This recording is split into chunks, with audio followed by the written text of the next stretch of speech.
కరీంనగర్ జిల్లా జమ్మికుంటలో తెలంగాణ రాష్ట్ర ఆవిర్భావ దినోత్సవాన్ని పురస్కరించుకుని ఈ రోజు జమ్మికుంట పట్టణంలోని బీజేపీ కార్యాలయం వద్ద పట్టణ అధ్యక్షులు జీడి మల్లేష్ జాతీయ జెండా ఆవిష్కరించడం జరిగింది. ఈ సందర్భంగా బీజేపీ జిల్లా ఉపాధ్యక్షుడు ఎర్రబెల్లి సంపత్రావు, జమ్మికుంట మాజీ మున్సిపల్ చైర్మన్ శీలం శ్రీనివాస్ మాట్లాడుతూ ప్రత్యేక తెలంగాణ రాష్ట్ర సాధన కోసం ఎంతో మంది తెలంగాణ వాదులు అమరులు కావడం జరిగిందని, ఈ సందర్భంగా వారందరికీ శ్రద్ధాంజలి ఘటించడం జరిగిందని అన్నారు. నీళ్లు, నిధులు, నియామకాల కోసం జరిగిన తెలంగాణ మలిదశ ఉద్యమంలో ఆనాడు బీఆర్ఎస్ పార్టీతో పాటు బీజేపీ ఇతర పార్టీలు సబ్బండ వర్గాల ప్రజలు తెలంగాణ కోసం తీవ్రంగా పోరాడారని గుర్తు చేశారు. 1200 అమరుల త్యాగఫలం ఇవాళ తెలంగాణ రాష్ట్రం. సబ్బండ వర్ణాలు వాళ్ళ కష్టఫలం ఇవాళ తెలంగాణ రాష్ట్రం సాధించుకున్న రాష్ట్రంలో నీళ్లు, నిధుల కోసం అని చెప్పి పోరాటం చేసిన మనం కేసీఆర్ కుటుంబానికే ఆ నిధులన్నీ కేసీఆర్కే పోయినాయి, ఉద్యోగాలన్నీ కేసీఆర్ కుటుంబానికే పోయినాయి. 10 సంవత్సరాల కేసీఆర్ పరిపాలనను అంతం చేయాలని చెప్పి ఈ తెలంగాణ రాష్ట్ర ప్రజలందరూ మళ్ళీ ఏదైతే కంకణం కట్టుకొని ఇవాళ ప్రభుత్వం మార్చాలని చెప్పి మార్చిండ్రో 4 నెలలనే ఇవాళ రేవంత్ రెడ్డి ప్రభుత్వం ప్రజా విశ్వాసాన్ని కోల్పోయి ప్రజలకు అనుకూలమైన పనులు చేయకుండా ఆయన సొంత ఏజెండాని చేసుకోవడం వల్ల ఇవాళ రాష్ట్ర ప్రజలు మళ్ళీ ఎందుకు వచ్చిందిరా ఈ ప్రభుత్వం, రేవంత్ రెడ్డి ప్రభుత్వం అని చెప్పి 4 నెలలనే ఆలోచించే పరిస్థితి ఏర్పడ్డది. ఎందుకంటే వారు ఏ పని చేసినా, ఎప్పుడు ఏ పని చేసినా ప్రజల కోసం ఆలోచించకుండా వాళ్ళ సొంత ఏజెండా కోసం ప్రజల మధ్యలో చిచ్చు పెట్టి అల్లర్లు చేయడం కోసమే ప్రయత్నం చేస్తున్నారు తప్పితే వారు ఏది కూడా ప్రజలకు అవసరమైన పనులు చేయడానికి ఇష్టం పని చేస్తారని చెప్పి సందర్భంగా గుర్తు చేస్తున్నాం. ఎందుకంటే ఈ 4 నెలల్లో గత 2 నెలల క్రితం జరిగింది కాళేశ్వరం ప్రాజెక్టు కోసమే. ఒక 2 నెలలు పనిచేసారు కాళేశ్వరం ప్రాజెక్టు అని చెప్పి. ఇవాళ వర్షాలు పడుతున్నాయి, రేపు ఇవాళ వర్షాలు పడతాయి, రైతులంతా పంటలు వేసుకోవడానికి కోసం అది చేస్తున్నారు. విత్తనాల కోసం కానీ, ఎరువుల కోసం కానీ రైతులంతా మళ్ళీ రోడ్డు మీదకి వచ్చే పరిస్థితి ఉంది. దాన్ని పక్కకు పెట్టి కేసీఆర్ రేవంత్ రెడ్డి గారు ఇవాళ తెలంగాణ లోగోను మార్చాలి, తెలంగాణ తెలంగాణ రాష్ట్ర గీతాన్ని యాడ్ చేయాలని చెప్పి ఏదైతుందో ప్రజల దృష్టి మళ్లించడానికి ప్రయత్నం చేస్తుంది తప్పితే ప్రజలకు అవసరమైన పనులు చేయడానికి ఈ ప్రభుత్వం లేదు. తప్పకుండా భారతీయ జనతా పార్టీ రేపు కేంద్రంలో అధికారానికి వచ్చిన తర్వాత మా నాయకులంతా ఇక్కడ మెజార్టీ స్థానాలు పార్లమెంట్లో గెలవబోతున్నాం. తప్పకుండా తెలంగాణ ప్రజలకు కావాల్సిన అన్ని మౌలిక వసతులు కల్పించడం కోసం జాతీయ నాయకత్వంతో పనిచేసి ఇక్కడ ఉన్న ప్రజలందరినీ ఆదుకోవడానికి భారతీయ జనతా పార్టీ మీ అండగా ఉంటుందని చెప్పి తెలంగాణ ప్రజలందరికీ విన్నవిస్తున్నాం. రైతులకు ఎక్కడ కూడా విత్తనాల కొరతలున్నా, ఎరువుల కొరతలున్నా భారతీయ జనతా పార్టీ మీ వెంటే ఉండి మీకు ఎరువులు కానీ విత్తనాలు కానీ అందించే బాధ్యత తీసుకుంటారని చెప్పి సందర్భంగా తెలియజేస్తూ మరొకసారి తెలంగాణ అమరవీరులకు అలాగే జమ్మికుంట పట్టణ ప్రజలందరికీ శుభాకాంక్షలు తెలియజేస్తున్నాం.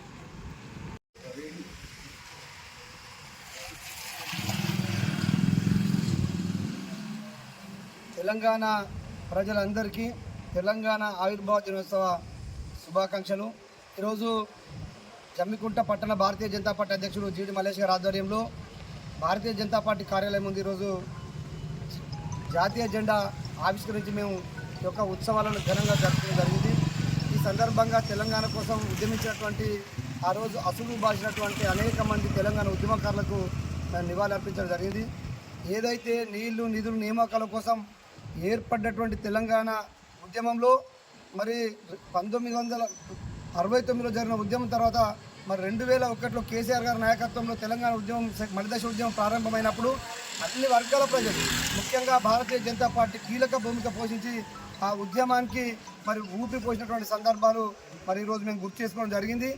ఏదైతే తెలంగాణ ప్రజల ఆకాంక్షకు అనుగుణంగా మరి పనిచేస్తామని చెప్పినటువంటి అధికారంలోకి వచ్చినటువంటి బీఆర్ఎస్ పార్టీ మరి 10 సంవత్సరాలు ఈ తెలంగాణను పరిపాలించిన కేసీఆర్ ఎక్కడ కూడా తెలంగాణ ప్రజల ఆత్మ గౌరవం కాపాడడం కోసం కానీ ఉద్యమంలో ఏదైతే నిధులు నియామకాల కోసం అనేటువంటి ఈ అంశాలు ఏవైతున్నాయో వాటన్నింటినీ కూడా విస్మరించి మరి ఈరోజు తెలంగాణ ప్రజలకు అన్యాయం చేసింది కాబట్టి తెలంగాణ ప్రజలు అతనికి బుద్ధి చెప్పడం జరిగింది.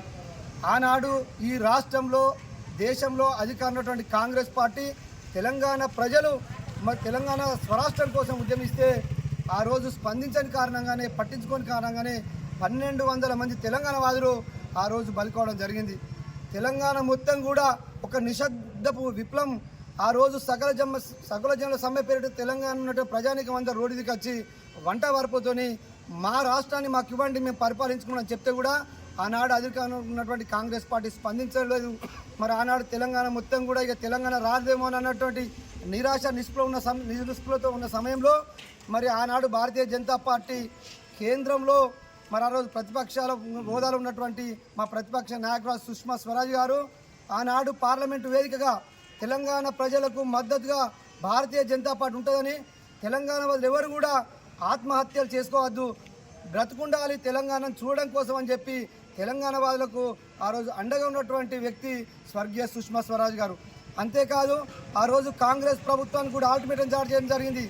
అధికారంలో ఉన్నటువంటి కాంగ్రెస్ ప్రభుత్వమా, మీరు వెంటనే తెలంగాణ బిల్లు ప్రవేశపెట్టండి, భారతీయ జనతా పార్టీతో పాటు మా యొక్క ప్రతిపక్షం మాకు అనుకూలమైనటువంటి ఎన్డీఏ పక్షాన్ని కూడా బేషరత్గా మేము మద్దతు ఇస్తాం, లేకపోతే తప్పకుండా రాబోయేటువంటి భారతీయ జనతా పార్టీ ప్రభుత్వంలో మరి మొట్టమొదటి బిల్లు మరి తెలంగాణ రాష్ట్ర బిల్లును పెడతామని చెప్పి ఆ రోజు సుష్మా స్వరాజ్ గారు పార్లమెంటు వేదికగా గర్జిస్తే భయపడ్డటువంటి కాంగ్రెస్ పార్టీ మరి తప్పని పరిస్థితిలో మరి తెలంగాణ ఇవ్వడం జరిగింది. మరి తెచ్చుకున్న తెలంగాణలో కాంగ్రెస్ పార్టీ ఈరోజు మళ్ళీ 10 సంవత్సరాల తర్వాత అధికారంలోకి వచ్చి ఈరోజు రేవంత్ రెడ్డి గారు మరి తెలంగాణ ప్రజల యొక్క హక్కులను కాలరాస్తూ తెలంగాణ ఉద్యమంలో చనిపోయినటువంటి అసలు భాషలు అనేక మంది ఎవరైతే ఉద్యమకారున్నారో వాళ్ళ ఆత్మలు ఘోషించే విధంగా ఈరోజు దశాబ్ది ఉత్సవాలు జరపడం జరుగుతుంది. దశాబ్ది ఉత్సవాల్లో తెలంగాణ కోసం పోరాడినటువంటి అనేక మంది తెలంగాణకారులను ఉద్యమకారులను విస్మరించి ఆనాడు మరి భారతీయ జనతా పార్టీ ప్రధాన భూమిక పోషిస్తే ఈరోజు ఉత్సవాలకు మరి భారతీయ జనతా పార్టీని పిలవకపోవడం దేనికి నిదర్శనం రేవంత్ రెడ్డి చెప్పాలని చెప్పి ఈ సందర్భంగా మేము డిమాండ్ చేస్తూ ఉన్నాం. ఆనాడు తెలంగాణకి ఎట్టి పరిస్థితుల్లో మేము వ్యతిరేకం, తెలంగాణ రావడానికి మేము సహకరించామని చెప్పినటువంటి సిపిఎం పార్టీని పక్కన పెట్టుకొని ఈరోజు వారి ఆధ్వర్యంలో ఉత్సవాలు జరుపుతున్నటువంటి రేవంత్ రెడ్డి మనం చేస్తున్నటువంటి యొక్క వెకిలి చేష్టలు తెలంగాణ ప్రజలను అవమానించినట్టే అని చెప్పి మరి భారతీయ జనతా పార్టీ భావిస్తూ ఉన్నది. తప్పకుండా కూడా దీనికి రేవంత్ రెడ్డి మూల్యం చెల్లించుకోక తప్పని చెప్పి ఈ సందర్భంగా హెచ్చరిస్తూ ఆనాడు సుష్మా స్వరాజ్ గారి పాత్ర మరి ఎనలేనిది అని చెప్పి ఈరోజు తెలంగాణ వాదులు మొత్తం కూడా తెలంగాణ వ్యాప్తంగా సుష్మా స్వరాజ్ గారిని స్మరించుకుంటూ వారి జ్ఞాపకాలను నెమరేసుకుంటూ మరి వారు నిజంగా కూడా ఈరోజు మనం ముందు లేకపోవడం కొంచెం బాధ అయినప్పటికీ వారు ఏదైతే తెలంగాణ కోసం పోరాడినటువంటి పోరాట పటిముందో ఈరోజు తెలంగాణ గుండెలో ఒక చిరస్మరణీయులుగా ఒక తెలంగాణ చిన్నమ్మగా ఈరోజు సుష్మా స్వరాజ్ గారు అని చెప్పి వారికి కూడా మేము ఘనంగా నివాళులు అర్పించుకుంటూ మరొక్కసారి మరి నరేంద్ర మోడీ గారి నాయకత్వంలో తెలంగాణలో ఇప్పటికే 10 సంవత్సరాలు అనేక అభివృద్ధి కార్యక్రమాలు తీసుకొచ్చి తెలంగాణ ముందుకు తీసుకెళ్లేటువంటి ప్రయత్నం చేస్తాను. రాబోయే రోజుల్లో కూడా తప్పకుండా ఈ తెలంగాణలో భారతీయ జనతా పార్టీ నరేంద్ర మోడీ గారి నాయకత్వంలో అనేక రకాల సంస్కరణలు తీసుకొచ్చి తప్పకుండా తెలంగాణ ప్రజల ఆకాంక్షలు ఏవైతే ఉన్నాయో ఆకాంక్షల అనుగుణంగా కూడా మరి భారతీయ జనతా పార్టీ పనిచేస్తుందని తెలియజేస్తూ, ముఖ్యంగా మన ఆనాడు తెలంగాణ ఉద్యమం జరుపుతున్నప్పుడు కేసీఆర్ గారు సైతం ఇక తెలంగాణ రాదని చెప్పి ఫామ్ హౌస్కు పరిమితమైన సందర్భంలో మన నాయకుడు గౌరవ శ్రీ ఈటల రాజేందర్ గారు ఆనాడు టీఆర్ఎస్ పార్టీలో ఉన్నప్పటికీ తెలంగాణ ఉద్యమాన్ని అతని భుజస్కంధాలపైన వేసుకొని ఆ రోజు మొత్తం యావత్ తెలంగాణ కలియ తిరుగుతూ తెలంగాణ ఉద్యమానికి ఊపిరి పోసినటువంటి నాయకుడు మన ఈటల రాజేందర్ గారు. ఆ రోజు భారతీయ జనతా పార్టీ పక్షాన మన రాష్ట్ర అధ్యక్షుడు కిషన్ రెడ్డి గారు, బండి సంజయ్ గారి నాయకుడు ఆ రోజు తెలంగాణ కోసం పోరాడినటువంటి వాళ్ళను ఈరోజు కాంగ్రెస్ పార్టీ యొక్క విజయోత్సవ వాటికి పిలవకపోవడం నిజంగా కూడా శాఖ ఆధ్వర్యంలో ఈరోజు తెలంగాణ ఆవిర్భావ దినోత్సవాన్ని ఘనంగా నిర్వహించుకోవడం జరుగుతూ ఉన్నది. మరి ఎందరో త్యాగదనులతో వచ్చిన ఈ తెలంగాణను అప్పుడున్న ప్రభుత్వం, అదేవిధంగా ఇప్పుడున్న కాంగ్రెస్ ప్రభుత్వం రెండే అనే చందంగా ఉన్నది. ప్రజల కోసం ఆలోచించుడు బంద్ చేసిర్రు. సొంత ఏజెండా ఏదైతున్నదో వాళ్ళు అదే అమలు చేసిర్రు, వీరు కూడా అదే అమలు చేస్తూ ఉన్నారు. ప్రజలకు ఉపయోగపడే విధానం ఏదైతుంటుందో దాన్ని తీసుకొని వస్తే ప్రజలు సాహసిస్తారు తప్పించి వీరు చేసే విధానం అంతా కూడా వీళ్ళు ఇప్పుడు ప్రజల ముందు చెప్పేది, మీడియా ముందు చెప్పేది ఒకటి, తర్వాత జరిగేది ఒకటి. కానీ మన మేధావులు, విద్యావంతులు అందరూ కూడా ఈ తెలంగాణ వచ్చినందుకు, తెలంగాణ తెచ్చినందుకు అందరినీ హర్షించారు. కానీ ఈ రాజకీయ నాయకులను మాత్రం అసహించుకుంటా ఉన్నారు. ఎందుకు అసహించుకుంటున్నారు అనంటే నిధులు, నీళ్లు, నియామకాలు అన్నారు. ఏ ఒక్కరికి వచ్చిన పాపాన పోలేదు. మనం చూస్తే ఇప్పుడు ఆదిలాబాద్ సైడు నీరే దొరకడం లేదు. ఈ కేసీఆర్ ఏం చేసిండు, మొత్తం నేను కాళేశ్వరం కట్టినా ఆ కాళేశ్వరం ద్వారా సబ్బండ వర్ణాలకు నీళ్లు పోతాయని చెప్పడం జరిగింది.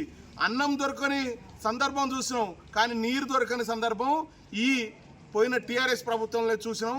మరి ఇప్పుడు ఈ కాంగ్రెస్ ప్రభుత్వం కూడా ఏం చెప్తా ఉన్నది అని అంటే తెలంగాణ వచ్చింది, మేము గౌరవంగా మా ఢిల్లీ పెద్దలను పిలుచుకొని ఇక్కడ నిర్వహించుకుంటాం అంటున్నారు. ఆ ఢిల్లీ పెద్దలు ఎవరైతున్నారో సోనియమ్మ పుణ్యాననే ఈ 1200 మంది పిల్లలు చనిపోవడం జరిగింది. వాళ్ళు ఈ పాపం మూడగట్టుకున్నారు. ఎందుకంటే ఫస్ట్ ఉద్యమం స్టార్ట్ అయిన సందర్భంలోనే తెలంగాణ ఇచ్చుంటే ఇలాంటి ఘోరం జరిగేది కాదు. కాబట్టి ఈ పాపం అంతా కూడా కాంగ్రెస్ వాళ్ళదే. అప్పుడు మనకు భారతీయ జనతా పార్టీ అండగా ఉండి తెలంగాణ ఇవ్వడంలో భూమిక కీలకమైన పాత్ర పోషించింది. అప్పుడున్న మన స్వర్గీయ సుష్మా స్వరాజ్ గారు ఆ మహాతల్లి ఏమని చెప్పిందనంటే తెలంగాణ చూడడం కోసం మీరందరూ బతకాలి అని చెప్పడం జరిగింది. వారు ఇక్కడ లేకపోవడం చాలా బాధాకరమైన విషయం. మరి వారి ఆశయాలను అదేవిధంగా తెలంగాణ కోసం మనం ఏవైతే నిధులు నియామకాలు ఏవైతే అనుకున్నామో అవన్నీ కూడా భారతీయ జనతా పార్టీ చేసి చూపిస్తుంది. నరేంద్ర మోడీ గారు 10 సంవత్సరాలలో చేసింది తెలంగాణకు అంతా ఇంత కాదు. రోడ్లే కానీ డ్రైన్లే కానీ ప్రతి ఒక్కటి ప్రజలకు ఉపయోగపడేది ఏదైతున్నదో ఈ రాష్ట్రానికి సమకూర్చిన మహామేధావి నరేంద్ర మోడీ గారు. వారి ఆధ్వర్యంలోనే భారతీయ జనతా పార్టీ ఇప్పుడు 10 నుంచి 12 సీట్లు తెచ్చుకోవడం జరుగుతూ ఉన్నది. మరి ఇంత అభివృద్ధి చేసిన ఆ నాయకునికే ఓటేస్తామని చెప్పిన ప్రజలు ఓటేసిర్రు. మనం ఘనంగా తెలంగాణ ఆవిర్భావ దినోత్సవం నిర్వహించుకున్నామంటే భారతీయ జనతా పార్టీ పుణ్యమే. మరి అందరం కూడా ఈ తెలంగాణ కోసం ఇప్పటికైనా కూడా ఈ రాజకీయ నాయకులు చేసే మాటలను చెప్పే విషయాలను గమనిస్తూ రానున్న రోజుల్లో వీళ్ళను బొందబెట్టాలని చెప్పి అదేవిధంగా మరొక్కసారి తెలంగాణ ఆవిర్భావ దినోత్సవ శుభాకాంక్షలు తెలియజేస్తా ఉన్నాను. भारत माता के जय, भारत माता के जय, जय तेलंगाना, जय तेलंगाना, जोहार तेलंगाना अमर वीरुలకు, जोहार तेलंगाना अमर वीरुలకు, जोहार तेलंगाना अमर वीरुలకు.